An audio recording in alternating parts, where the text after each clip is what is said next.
Did y'all see y'all girl clowning on Oprah? I mean, the clown was clowning on Oprah. For the love of me, I just don't understand why the lady just cannot answer a straight question with a straight answer. I don't get it. It's like she is reading off of a script. Every interview, every rally, every convention that this lady has done, she has said the same thing. A middle-class family, about lawns, hardworking people.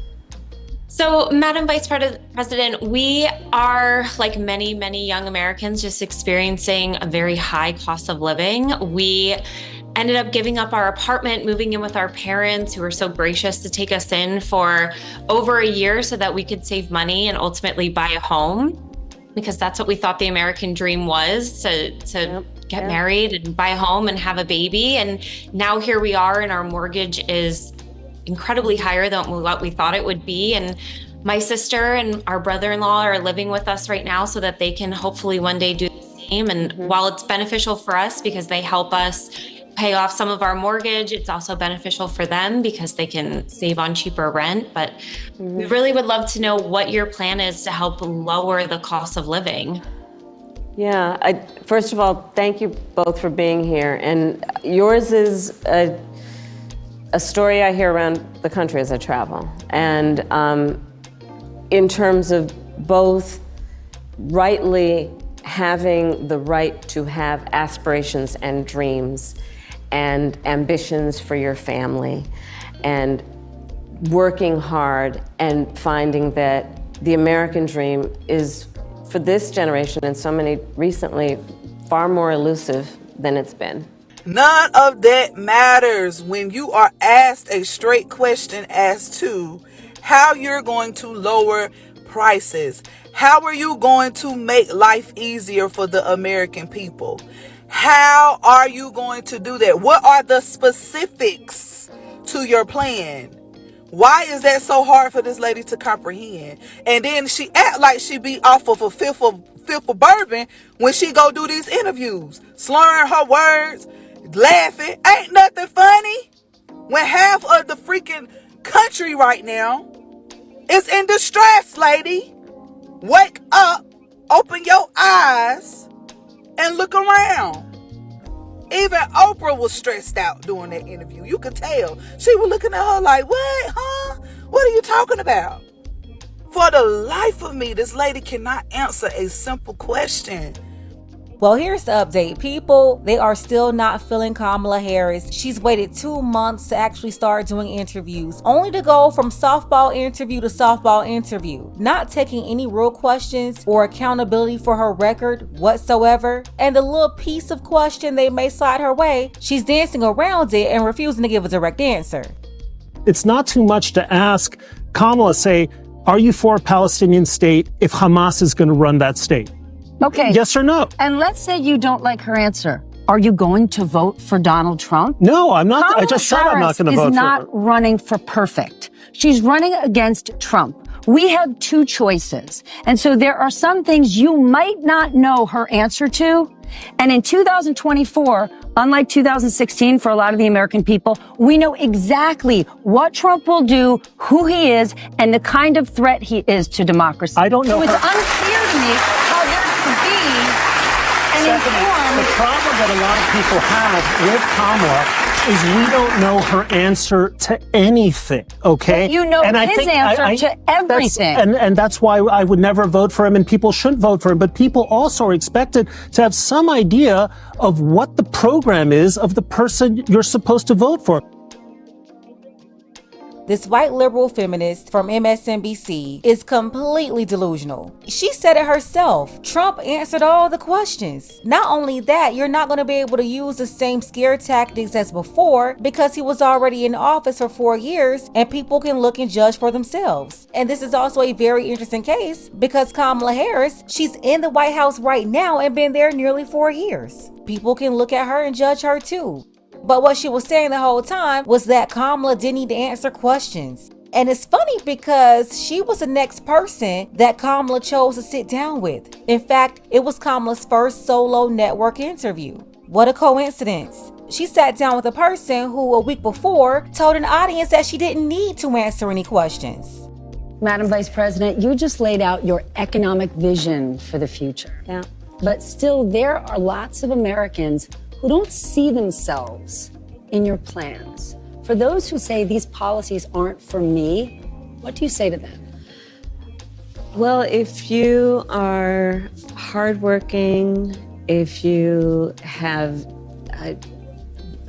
the dreams and the ambitions and the aspirations of what I believe you do, you're in my plan. You know, I have to tell you, I really love and am so... Side note, I'm always wondering, what is she grabbing for? Is she grabbing for a lie or some more baby bop bimbo babble? What is it with the hands? energized by what I know to be the spirit and character of the American people. We have ambition, we have aspirations, we have dreams. We can see what's possible. We have an incredible work ethic. It's also great to have a journalist ask Kamala a real question and get a substantive answer. Because how could I not?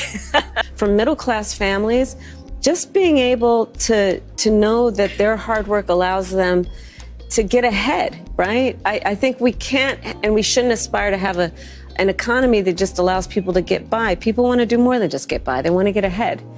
And I come from the middle class. Look, my mother raised my sister and me. She worked hard.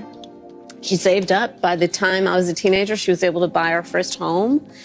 And, you know, home ownership for too many people in our country now is elusive. You know, gone is the day of everyone thinking they could actually live the American dream. So why do you keep on bringing up this house that your mama bought in Canada? How is that the American dream, buying a house in Canada? See, that's the part she's not telling you. Yeah, Kamala was born in the US, but she spent vital middle school and high school years in Canada. And while they're always talking about Howard, she also spent her first year in college in Canada. Why wasn't she ever called a Canadian? That house that she's so proud of, that was a home that her mom purchased in Canada, not the US.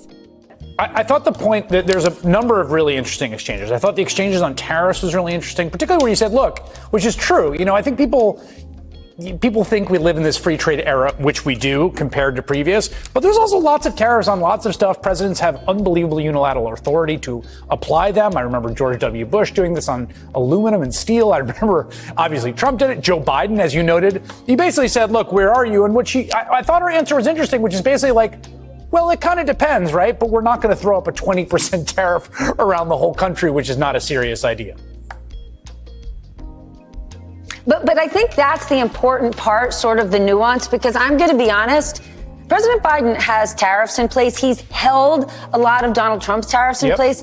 And the White House doesn't like to talk about it. They don't like it when you ask them about it, because everybody has gotten in this zone of like, Trump's the tariff guy. We're not the tariff people. We're here on the other side. And what she did right there is kind of explain that it's complicated, right? We're a country of 330 million people. Our economy is complicated, right? In the same way, is the economy good or bad? It totally depends. So tariffs, if used in the right places, can work. And one could watch that and say, well, she didn't give a clear, direct answer. That's okay.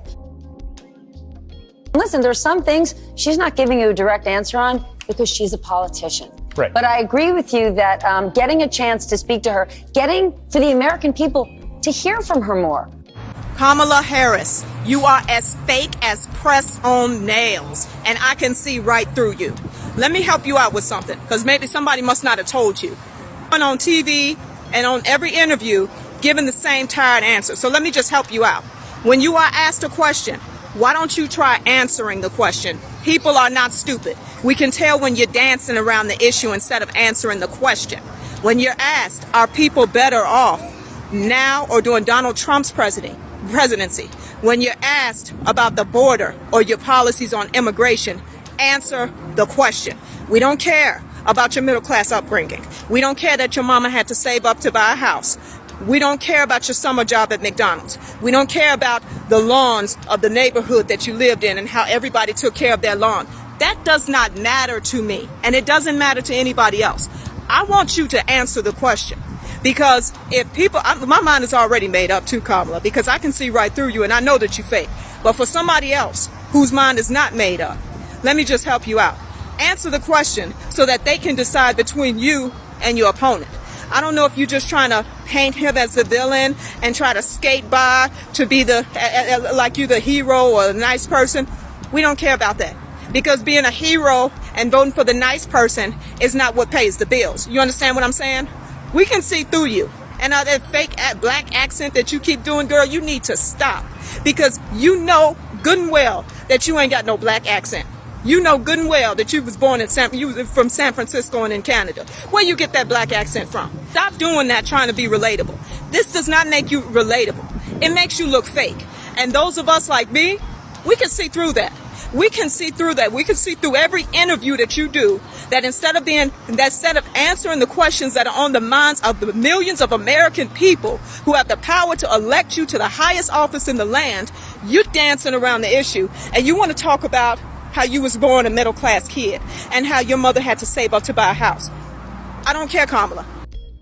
Yeah, Kamala the cosplaying chameleon, you're not fooling anybody. And doing interviews talking about your mama house in Canada, I'll tell you right now for free, no consulting fee, it's not working. Even the delusional deranged lady from MSNBC who interviewed her had to admit that she's not answering questions. But she also tried to convince us that it's okay for Kamala to ignore policy questions, and just entertain us with these little Red Robin Hood stories of the big bad wolf.